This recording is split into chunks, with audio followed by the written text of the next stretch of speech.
好久没写大统领了啊！最近老爷子内忧外患呢，颇受大家喜爱的白宫新闻发言人莱维特这两天辞职了，被美国媒体形容为是临阵跳船。这个比喻太扎心了啊！因为已经在海湾超期部署了200多天的林肯号上的水兵它是字面意义的自我了断。可以说，特朗普现在主导的这艘共和党的大船，现在就是这么一个摇摇欲坠的状态啊。那先说刚生完2胎的白宫发言人莱维特。即便特朗普表示未来莱维特还是他重要的助手，但是因为没有立刻公布发言人的继任者，说明这并不是莱维特突然失宠了。现在马上就要中期选举了，要知道莱维特在董王遇刺的时候也是刚生完孩子的，当时火速回归前线，成为了董王最锋利的舆论前矛。那在这个时间点上突然辞职，又不是因为被驱逐出了核心圈，而是基于他个人决定的结果。这个就很值得玩味了即使说他有意愿和能力未来要去竞选议员，那现在也绝不会是一个好时机。正是饭点的时候，厨子突然回家了，马上要开始冲锋了。前锋说我要照顾家庭了。这个话呀，怎么说呢？会说不如会听，对吧？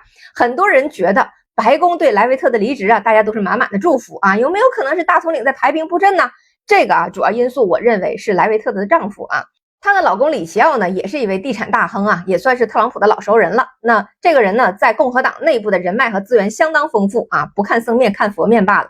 莱维特有共和党的金主老公兜底，可以全身而退。可林肯号上的水兵都是穷人家的孩子，现在跳船就只有冰冷的海水了。林肯号现在已经从对伊朗的威慑变成了美国给自己的定时炸弹了。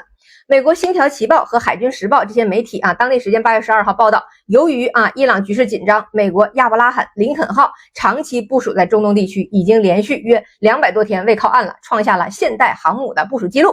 但是情况是粮食短缺，条件恶劣说现在的士兵心理压力已经达到了临界点，多名水兵呢试图跳海自尽。那舰上的生活条件恶劣到一个什么程度呢？根据央广网援引美军家属披露的信息说，美军这个水兵一顿饭只有半杯米饭和2张薄饼，新鲜蔬菜和肉类都已经断供了，罐头食品成了主食，饮用水开始实行配给制，多新鲜的词儿呢！然后牙膏、肥皂这些基础物资全部耗尽，这是一艘10万吨级核动力航母上的日常。天哪，这我就不得不提我军炊事班的战术炒糖色了问战地红烧肉为什么非得炒那个糖色？因为那是艰苦的斗争中人性所需要的一抹亮色。现在林肯号上面的这5000多名水兵和陆战队员面临的就是毫无希望的局面。当初说好的上岸的时期到了之后就延期，现在已经延期了6次了。官兵们从还有2个月就能回家，等到不知道什么时候能走，归期从具体的日期变成了遥遥无期的传说，再叠加无法取胜的战局和糟糕的生存条件，就不是太难理解为什么他们会跳船了。那大家会不会问一句说，那航母为什么不靠岸补给一下呢？休整一下呢？答案很残酷，他不敢。现在是无处可靠的状态。过去半年里，伊朗用弹道导弹和无人机给美军在中东的基地网络好好上了一课。卡塔尔的乌代德空军基地、巴林的第5舰队总部、阿联酋的载夫拉空军基地，还有约旦的空军基地，这些曾经被认为固若金汤的军事支点，一个接一个的被摧毁。事实上，现在美军在中东陆上的防空网络已经被击穿了。7月中旬伊朗这边用导弹精准打击了约旦的阿兹拉克基地，直接摧毁了3架 F-35隐身战机，重创另外3架。爱国者防空系统全程是静默的。那7月底的时候，大家都知道的巴林第5舰队总部的一套爱国者防空系统和配套的雷达直接被扬了科威特基地的多架 MQ-9 无人机都化为了废铁，现在总计约45架 MQ-9 这个天价的无人机被摧毁。那预警雷达和卫星通讯设备现在几乎瘫痪。换句话说，林肯号如果敢靠近任何一个现在中东的美军军事基地，就等于把自己送到伊朗导弹的瞄准镜里。在海上飘着，至少还有机动规避的空间，一旦靠港停泊，这就是一个固定的活靶子，可谓是当代军事霸权的黑色幽默了花了上万亿美元打造的美军海外基地群，现在反而成了航母不敢靠近的危险地带。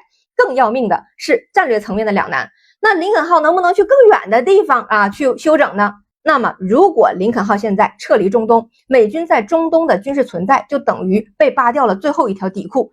伊朗已经用导弹把基地扬得七七八八了，如果再用威慑把航母逼走，那整个海湾国家都会看明白一件事美国的这个保护伞它漏那而且漏的还挺严重的。